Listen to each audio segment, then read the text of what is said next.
Saat ini, banyak kasus ketidakcocokan vaksin dengan varian virus berbeda sehingga menyebabkan ketidakefektifan kerja vaksin dan tidak terbentuknya antibodi dari virus yang ada.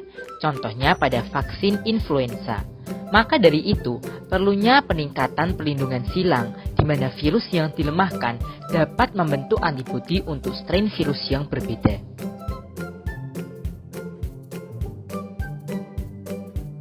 Salah satu metode yang digunakan untuk melihat respon perlindungan silang adalah ELISA, yang mana ELISA ini bertujuan untuk melihat antibodi spesifik serum dari antigen yang berbeda.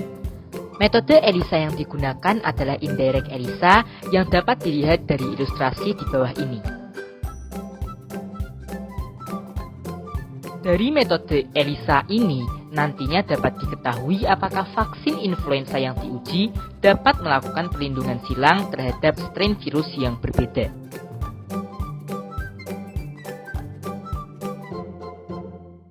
Sebelum dilakukan uji dengan metode ELISA, dilakukan imunisasi terhadap hewan uji dengan vaksin antigen IWV 50 mikroliter yang diberi perlakuan pada pH 5,2 dan suhu yang berbeda, melalui jalur intramuskular sebanyak 2 kali, diberi jarak 4 minggu.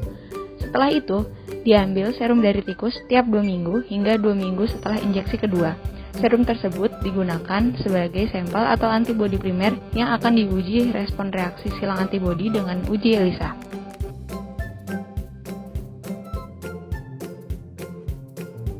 Metode ELISA yang digunakan pada penelitian ini yaitu indirect ELISA untuk mengukur antibodi spesifik serum.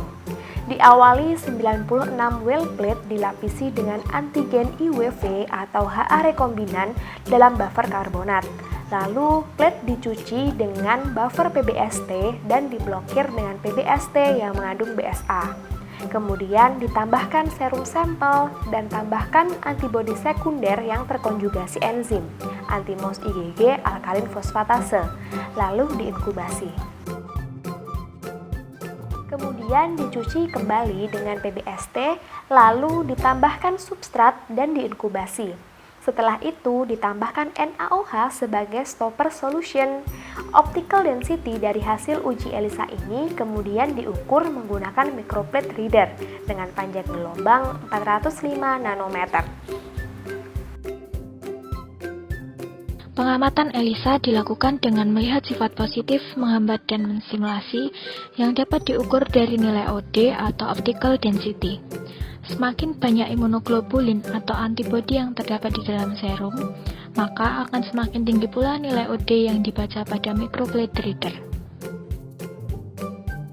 Hasil pengukuran dengan metode ELISA dapat dilihat dari tinggi rendahnya nilai OD, seperti yang ditunjukkan pada gambar 5 grafik A dan grafik B, yang mana grafik A merupakan hasil ELISA dengan antigen homolog H1N1NC, sedangkan grafik B merupakan hasil ELISA dengan antigen heterolog H1N1PR8. Terlihat bahwa baseline pada grafik A menunjukkan nilai OD yang lebih tinggi dibanding pada grafik B. Hal ini membuktikan bahwa vaksin influenza akan menginduksi maksimal pada antigen dengan strain yang sama atau disebut sebagai antigen homolog dan akan kurang menginduksi pada antigen dan strain yang berbeda atau disebut juga antigen heterolog.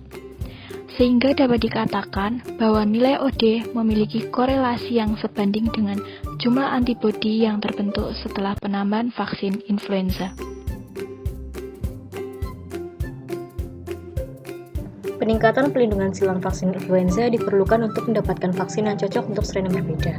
Vaksin yang diberikan pada antigen dengan strain yang sama akan menginduksi secara maksimal, sedangkan vaksin yang diberikan pada antigen dengan strain yang berbeda tidak akan menghasilkan antibodi secara maksimal. Perlindungan silang ditingkatkan menggunakan metode ELISA tidak langsung.